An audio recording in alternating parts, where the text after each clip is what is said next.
If you're looking for a reverse osmosis system that you don't have to install under your sink, that just sits on top of the counter and does a great job of giving you delicious water, this one by iJerry is amazing. It's really easy to use. I'll put a cup here. You press the start, and here it just shows you how charged your filters are and whether or not the UV is on. Right now it's telling me to change my water, so I will do that while I have you guys. And then here, the button in the middle is important because right here it tells you the water volume. So right now my water volume's in the middle.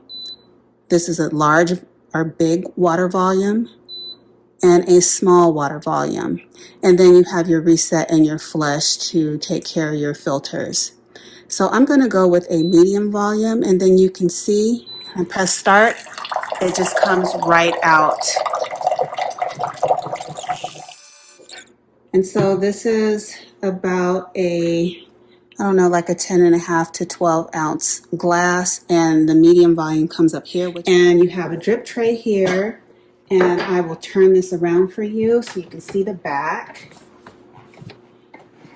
It is a large unit. It's not unbearably heavy, but it is a heavier unit. To get to the water, you just flip this up, and here is the carafe for the water. It pops out just like a Keurig. Here are the filters that you just tuck inside, and the indicator will tell you when it's time to change those. Yeah, so you get a whole gallon of water, so you can get quite a few cups full. You just fill the reservoir with tap water, pop it back on. It just sets right on like that. Close it up. And then the machine starts to register that there is enough water to filter, and then it's ready to go again. I recommend this reverse osmosis system 100%.